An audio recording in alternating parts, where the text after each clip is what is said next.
What's going on, guys? Ryan Pineda here. In today's video, I'm going to teach you how you can get your very first rental in 2021.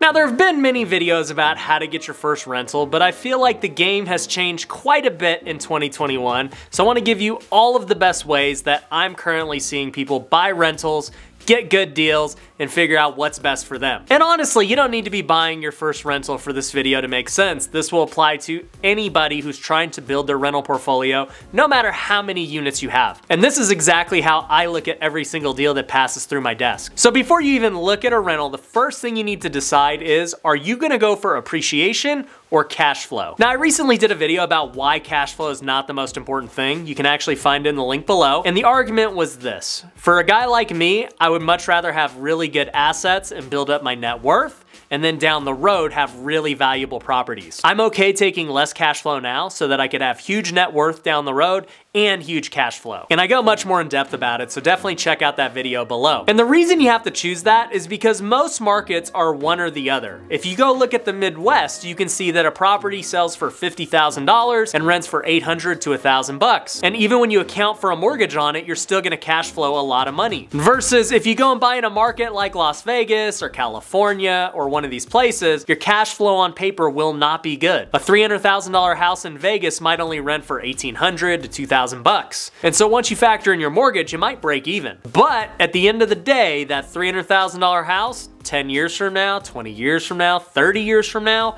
is gonna be worth way more than that $50,000 house. And if you're making these payments and you don't refinance, you're gonna own that house free and clear, and you're gonna have a great asset. And you could very easily say, well, Ryan, I would just rather go buy 5 of these cheaper homes and get cash flow and still have a house worth the same as that Las Vegas house. You could do that, but it's 5 times as much work. You got 5 times the rent to collect, 5 times the deals to find, 5 times the headaches. It is what it is. And that's actually why some people only flip luxury real estate. They'd rather go try and make 6 figures on one deal versus flip 5 homes to make 6 figures. So it really comes down to your preference, and that's why I'm saying you're gonna have to pick between appreciation or cash flow for whatever market it is you choose. Very rarely does one have great cash flow and great appreciation. Now, I will add one other asterisk to this. If you're able to Airbnb, you can get the best of both worlds. You can make great cash flow and have great appreciation.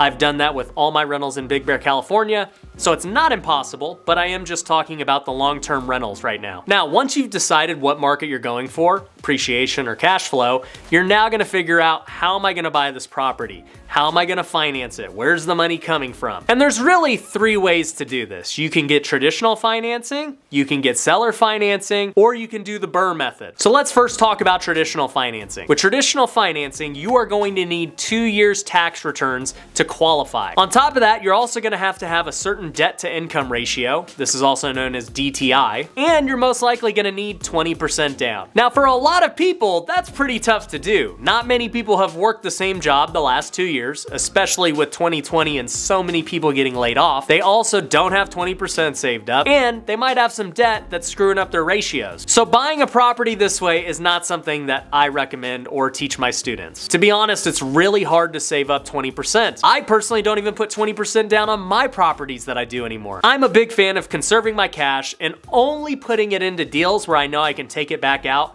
very quickly. And an example of that would be a house flip. I know I can put up money for a house flip, go flip it in 4 or 5 months and get it back. But with the 20% down traditional financing on a rental, that money's staying inside that property and you're not getting it out. So I'm not a big fan of traditional financing that way. But there is one way to get really creative with getting your first rental, and it involves you actually living in the property. So you could go buy a home owner occupied with as little as 3% down. They do conventional loans at 3%. You could get an FHA loan at 3.5%. I'm a big fan of this type of loan, and this is how I bought my first properties. Now, you might be saying, well, if I'm gonna live in it, how is this going to be a rental? Well, there are a couple ways to do that. Number one, you could buy a multifamily property and rent out the other units. FHA will allow you to buy up to a 4-plex with your loan. So you could go live in one of the units and rent out the other 3 and start creating some cash flow and some rentals. You could even do it with a duplex where you live in one half you rent out the other half. And the idea is that hopefully these other people are paying enough in rent that they are gonna pay off your mortgage for you, and you essentially can live for free. But let's say you don't wanna do that. Let's say you just wanna buy a single family home. You could still buy a single family home and live in it for a little bit and then rent it out later. Now look, this is a very gray area type deal. There is nothing in place that says you have to live in it for a certain amount of time before you can rent it out. I've heard lenders say that 6 months is the minimum. I've heard people say you gotta live in it for a year. But at the end of the day, it's always gonna be based on intent. And so if you intend to live in the property and your circumstance changes, there's nothing to stop you from renting it. Let's say you buy a property this month and then next month you get a new job in another city. You're not gonna go live in this house. No, you're gonna go rent it out and go find a new house. Totally fine. Let's say you live in it for a year and you just get tired of it. You wanna go get a new house. You could totally do that. So if you're gonna do the owner-occupied route for a single family home, just realize you need to actually live in it before you go off and rent it. So that's a method that I actually approve of because it allows you to get into real estate with very little down. Many people could save up 3%, 3.5%, and the debt to income requirements are far less on owner-occupied. Everything is much easier when it's owner-occupied. So the second way to buy a rental is through seller financing.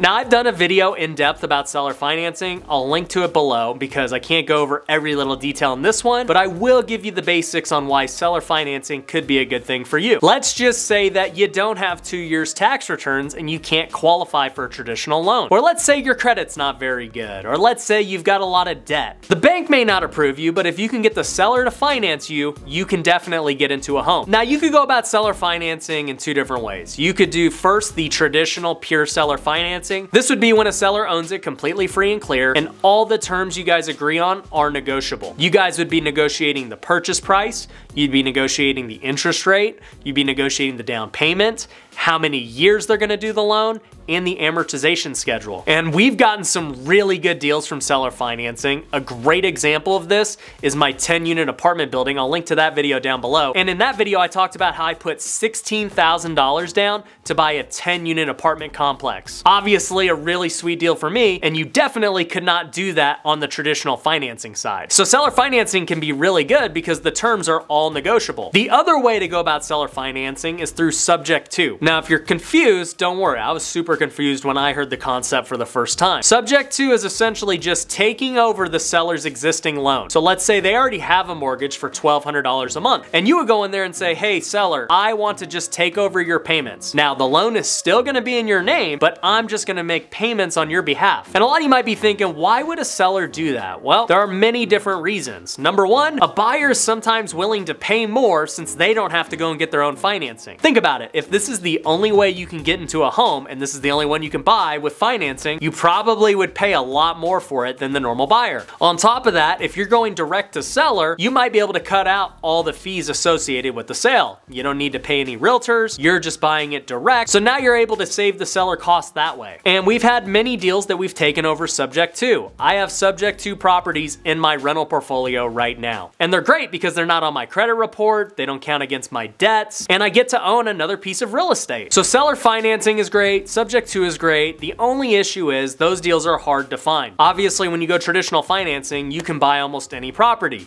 Finding a seller that's willing to do what we just talked about is not so easy. The likely case is you're gonna have to do direct to seller marketing in order to find these people. And I'll just mention, if you're interested in getting off-market deals and you're interested in doing seller financing, I cover this in my online course. So I'll definitely link to that below. We go over all the aspects of finding great deals, both off-market and on market. We also go over how to find more money to buy these deals, how to renovate them, everything associated with flipping properties, but you can apply that to rentals. You see, rentals and flipping are almost the same thing. You gotta find a good deal, you gotta get it fixed up, but instead of selling it with the flip, you just keep it and rent it out. So a slight change at the very end. So definitely check out the course because it will help you do all of those things. And all of that leads me to the last way of buying your very first rental in 2021, and that is through the BURR method. Now, I've also done done videos on the BRRRR strategy. It is one of the best strategies for building wealth in real estate. And so for those of you who don't know what it is to buy, renovate, rent, refinance, and repeat over and over again. And the key is this: you need to be all into a property at 80% of its value. That means between purchase price and renovation cost, all in at 80%. Quick example would be buying a property for $120,000. You put $40,000 into it, so you're all in at $160,000. I need that property to be worth at least $200,000 for it to work with this BRRRR method. And the reason it works is because the bank will refinance you up to 80%. And so the idea is this: you're gonna initially buy the property and put some money into it. How you get the money is totally up to you. You can borrow it from a private lender, you can get a hard money loan. There's a lot of different things that you can do to finance the property with no money out of your pocket. But once you get this property, you're gonna fix it up, get it rented out, do all that stuff, and now you're gonna go and refinance it. And when you go to refinance it, they're gonna give you the new value of $200,000, and they're gonna give you 80% of that. So 80%, like we said, is $160,000. Now remember, we're into it for $160,000 total. So that means we are now into it for no money because they're gonna give us a full loan for that amount. And that's why the BRRRR method is so powerful. This is exactly what I use on most of my rental properties that I currently own. The only reason I wouldn't use the BRRRR method is because I bought it with seller financing or subject to financing. Everything else gets BRRRR'd in my portfolio. Now with the BRRRR method, you are going to need to have those 2 years of work history. You're gonna need to have decent credit. You don't need to have great credit, you just need decent credit. And you're also gonna have to find a really good deal at 20% below market value. Now that's gonna be your hardest part of this, but let me just say, you don't have to get that good of a deal. Let's just say you're all into it for 90% of value. You could still do the BRRRR method, but you're gonna just have money in the deal, which for most people is totally fine because it's really all about getting that first rental. You don't have to be no money into it. That's obviously the goal, and that's great when you can, but it's not a necessary. Don't think that, oh man, I can't ever buy a deal if I have my own money into it. Like, no, buy a deal, get your feet wet, get that first rental. And lastly, what I'll say is obviously I'm not a big fan of putting the 20% down and just letting it sit there. I don't like having cash just sit into a deal, and I don't like just getting a normal deal. Like, I wanna get something that's under market value, and I wanna be able to BRRRR out of it and get all my money back so that I can go and buy another property and do the exact same thing. But like I said, the key is you gotta find really good deals. And we talk about that in my course. We also talk about it in my book. We've talked about it on multiple YouTube videos, so even if you don't get the course, you're gonna have a lot of great resources out there for you. But in conclusion, I just would love to see you buy your very first rental